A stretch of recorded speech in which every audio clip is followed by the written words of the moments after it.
Seja muito bem-vindo a mais um vídeo do canal. Por favor, já peço a você que se inscreva no canal e ative o sininho para receber os próximos vídeos e já deixe seu like. Eu acho que o Grêmio poderia... ganhou a Libertadores assim. Ganhou a Libertadores assim, mas ao mesmo tempo, é garantia de que o Grêmio vai ganhar a Libertadores todo ano? Claro que não. E aí, se ele escorrega no Brasileiro, ele fica fora da Libertadores com o timaço que ele tem. Não, desperdício? Então, pra que poupar? Então, o Grêmio, o que talvez precise fazer? Um trabalho, uma reavaliação do Departamento de Preparação Física, do Departamento Médico do Grêmio, para fazer um estudo em relação ao elenco e aos jogadores e ver o porquê que alguns atletas não têm aguentado um ritmo mais intenso nessa reta final para disputar 2 ou 3 competições em alto nível e, obviamente, tentar no final do ano garantir uma taça de suma importância. Porque se você dá só um tiro, como o Grêmio faz na Libertadores, ele está arriscado a terminar o ano sem essa taça e ainda perder outras oportunidades em que ele era tão favorito quanto. Não é que o Grêmio não é favorito no Brasileiro e fala assim, larguei o Brasileiro, não vou jogar aqui o Brasileiro porque eu não vou ganhar e eu vou jogar Libertadores. Não é isso. O Grêmio é favorito a tudo. Quando você vai iniciar uma competição, qualquer uma no Brasil, Copa do Brasil, Libertadores e em especial o Campeonato Brasileiro, você aponta quais times favoritos? Palmeiras, Flamengo, Grêmio, às vezes o Corinthians, às vezes o São Paulo. Palmeiras que ganhou o Brasileiro ano passado e ficou muito perto de chegar à final da Libertadores usando 2 times. Usando 2 times, poupando sim. De certa forma também. Mas é o que aconteceu. Por isso que eu acho que... Desculpa te interromper rapidamente. Por isso que eu acho que não há fórmula certa. O Jorge Jesus pensa assim, independentemente dele ganhar agora ou não, se ele não ganhar agora, ano que vem ganha, mas enfim, é o jeito dele pensar, é o jeito que o Flamengo escolheu para atuar agora. Pode dar certo ou não. O Grêmio tem uma forma diferente de pensar. É certo ou errado? Em 2017 deu certo. No ano passado não deu certo. Não chegou à final e não ganhou o Brasileiro. Esse ano, será que vai dar certo? O Palmeiras, ano passado, tinha 2 times. Poupava um, jogava com o outro. Deu certo no Brasileiro. Esse ano... provavelmente não vai dar certo em nada. Então, na minha visão, Abel Neto não tem a fórmula certa. Depende do elenco que você tem, das peças que você tem, ou não. O Palmeiras, ano passado, ele tinha 2 bases diferentes, mas as estrelas jogavam, né? Dudu jogou, o Willian jogou, o Everton jogou, o Felipe Melo jogava, os 2 jogos, né? Então, assim, o Palmeiras, apesar de ter um elenco recheado, ou no caso numeroso, não vou nem dizer recheado, mas numeroso, as principais estrelas estavam nas 2 competições. O Dudu jogou praticamente tudo. É a mesma coisa, o Cebolinha não está jogando hoje, óbvio, né? Mas se ele fosse do Palmeiras, talvez jogasse, entendeu? Então, assim, tem que ter muito cuidado para a gente fazer essa análise de que ganhou com o time reserva, porque alguns times reservas ganham também com peças importantes. Você vai colocar 3, 4, 5 jogadores diferentes, mas outros 5 estão lá também atuando nas 2. Que é mais ou menos o que o Flamengo tem feito. O Flamengo tem mesclado um pouco desse elenco no Campeonato Brasileiro, mas ele tem 2 coisas que são vantajosas. Ele tem um técnico que conseguiu encontrar um padrão de jogo de intensidade com competitividade e, ao mesmo tempo, bons jogadores para isso. Então, o Flamengo troca um por outro e tem, depois que principalmente a Copa América passou, se reforçado muito bem e esses reforços hoje fazem diferença. O Flamengo tem 2 laterais de excelência mundial.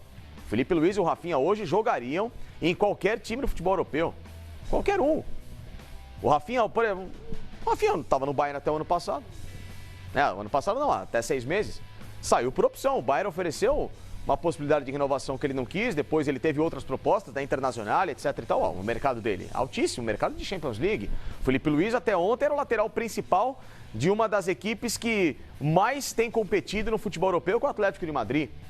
Me fale um time no mundo com 2 laterais tão pesadas como essa. Laterais de seleção brasileira. Aliás, o Rafinha, para mim, não ter ido para a seleção recentemente é um absurdo. O Felipe Luiz foi titular de Copa do Mundo. Fez uma Copa melhor que a do Marcelo. Quando entrou, resolveu. E quando saiu do time, o Brasil, sentiu. Então, assim, o Gerson, que muita gente tinha dúvidas, voltou um jogador tático, completo, tem sido uma peça absurda no Flamengo. O Arrascaeta, que era banco no primeiro semestre, olha só, era banco do Abel. Hoje o Arrascaeta é um jogador que mais tem participado tanto de gols como de assistência, assim como o próprio Bruno Henrique no Santos, que no ano passado ele, o Rodrigo Góes e o Gabigol no trio de ataque terminou em 10º lugar. Então olha só como é o rendimento de um técnico, quando o cara dá um padrão para a equipe. Então, para mim, o grande segredo é esse. Eu acho que se você tem um bom time e você quer títulos, garanta a base. A base é o brasileiro. Vá brigar até o fim no brasileiro, pelo menos com Libertadores, alguma coisa que lhe dê um ânimo, um extra, para depois você, na hora de comer o filé mignon, você tá preparado e ter valorizado aquilo que você tem disputado de obrigatoriedade, que é o Campeonato Nacional. Chegamos à conclusão, então, que o Flamengo vem com força máxima, time completo para o Fla-Flu e também na quarta-feira para o jogo diante do Grêmio. Tem aquelas dúvidas, será que o Arrascaeta vai jogar mesmo? Já sai jogando, o Rafinha vem com a máscara, vem sem máscara. O Rafinha tem as dúvidas, o Felipe Luiz acredito que deva estar em campo também, mas é um Flamengo que tem esse Fla-Flu amanhã. O Fluminense, por outro lado, a informação é que o João Pedro deve ser barrado com o Wellington Nem voltando ao time titular. Já que a gente está falando e a gente vai analisar o Fluminense também, vamos colocar aqui na tela do Rodada Fox as prováveis escalações de Flamengo e Fluminense para a gente fazer uma análise mais aprofundada. Lembrando que o Fluminense perdeu em casa para o Atlético Paranaense, vaias para Paulo Henrique Ganso, é um Fluminense que já teve troca de treinador, né? Já teve Fernando Diniz, passou com Oswaldo de Oliveira, agora o Marcão aí, aparentemente efetivado até o fim do ano, né? Falta pouco para terminar o ano, mas futebol brasileiro a gente nunca sabe, de repente perde 2, 3 seguidas, o Marcão não serve mais, tem que trazer outro para resolver os problemas do Fluminense. Temos os campinhos, as escalações? Vamos lá, começando com o Flamengo, então. Provável escalação rubro-negra para o clássico de amanhã: Diego Alves, João Lucas, Rodrigo Caio, Pablo Mari e René, William Arão, Gerson, Everton Ribeiro, Reinier, Bruno Henrique e Gabigol. Esse é o provável Flamengo. Vamos ver o Fluminense? Que aí a gente começa falando um pouco mais do Fluminense, depois a gente volta para o líder do Campeonato Brasileiro. Fluminense, olha aí, o provável, hein? Com Muriel, Gilberto, Nino, Frazan e Caio Henrique. O Frazan que fez um gol ali no meio de semana, ficou emocionado, mas não evitou a derrota do Fluminense. Ganso, Alan, o Alan, né? O Daniel, Nenê, Wellington Nem e Johnny Gonzalez. Tá aí o provável Fluminense, Felipe Facincani. O Ganso mais 10, né? Esse é o erro do Fluminense. Deram pro Ganso... Tá na hora do Ganso ir pro banco de reservas? Faz tempo. Tá enganando, né? Hoje no meio campo pro Fluminense, com todo o respeito. Não tá jogando nada, tá falando mais do que deve, tá criando intriga e tá deixando o time, sabe, sem aquela confiança, sem até respaldo dentro de campo. O Marcão, se ele quiser ser um técnico de sucesso, ele precisa, numa hora dessa, sentar no jogador e ter a percepção de que o cara tá, naquele momento, numa má fase absurda. E também dar uma freada, né? Porque a história do... O grande problema é que teve toda aquela confusão envolvendo o Ganso e o Oswaldo de Oliveira. Saiu por cima, né? E o Ganso ofendeu o técnico na frente de todo mundo, falando palavrões, etc. e tal. E no jogo seguinte, o técnico demitido e o Ganso capitão. Isso é um absurdo. Como que o Marcão chega agora e tira o Ganso do time? Não, pra mim não faz o menor sentido e eu acho que deveria fazer, né? Pela percepção, pelo que a torcida tem enxergado. O torcedor também não é burro, Abel. Vaiou o Ganso. O torcedor sabe quando o cara não tá bem. A gente tem que parar com essa história de que a torcida só torce. Não, o torcedor tem leitura de jogo, o cara acompanha o time, o cara sabe. O torcedor do Fluminense hoje não aguenta mais o Ganso em campo, tá se arrastando. Não corre, não marca, não ajuda. Só quer a bola no pé e quando chega a bola no pé não resolve absolutamente nada. Por que sacrificar o menino, João Pedro? Porque ele tá vendido pro Watford, etc. É um garoto, bom jogador, sabe, quer mostrar serviço, tem interesse em crescer na carreira, até para chegar no clube dele com mais rodagem, com mais maturidade. Então você traz o Nenê por dentro e abre a trinca de frente, o Wellington Nem, o João Pedro e o Johnny Gonzalez, faz um time rápido. Tiraria o Ganso e deixaria o... Claro, sim, não tenha dúvida. É o Alan, de volante ali no meio campo, junto com o Nenê, para fazer a armação das jogadas e o Daniel na contenção. E ali você coloca os 3 meninos na frente. 3 bases rápidas, o Wellington Nem pode jogar por uma ponta, o Johnny Gonzalez ele já jogou por dentro no Barranquilla, pode fazer essa função, assim como o João Pedro. Então, sabe, uma troca de posição, fazer um ataque que confunda o setor defensivo do Flamengo. Os 3 jogadores têm características de movimentação. Então, se o Fluminense entrar com um ataque para confundir a movimentação e a zaga do Flamengo, pode ser uma tentativa de você surpreender no final da partida, acho complicado, mas dá para fazer isso, não é impossível sonhar, né? O futebol te permite qualquer objetivo.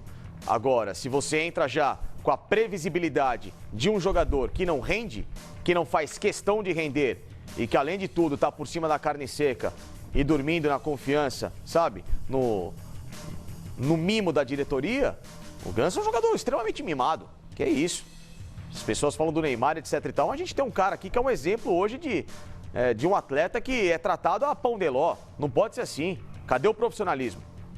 Cadê a entrega? Cadê o respeito, a educação?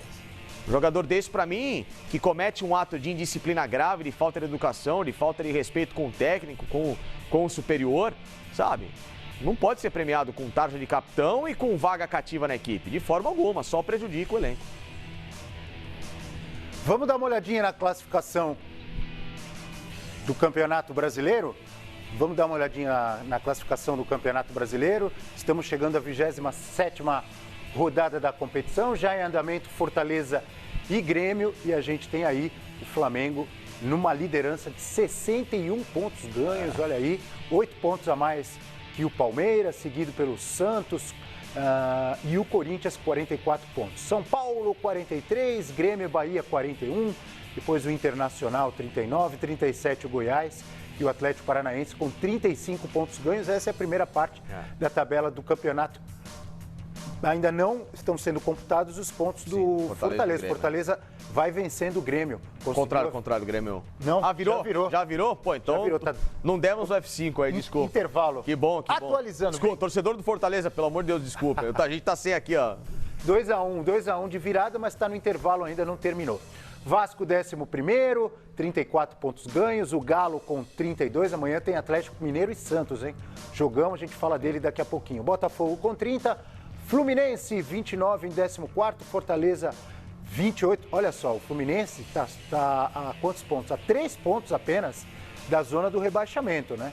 Então a importância, obviamente, desse jogo, de todas as rodadas até o final. O Fluminense ainda não escapou desse fantasma do rebaixamento.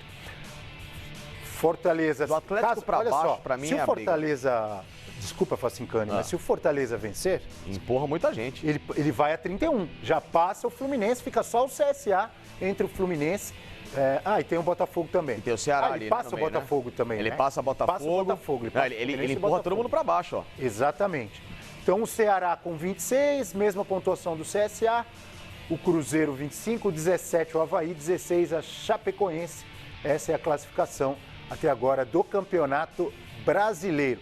Bom, falávamos do Fla-Flu, então só para completar, Paulo Henrique Ganso, na sua opinião, né? E na opinião, eu acho que de boa parte da torcida do Fluminense mereceria um banco de reservas.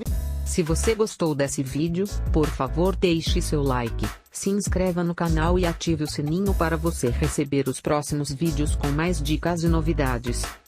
Um grande abraço e até o próximo vídeo.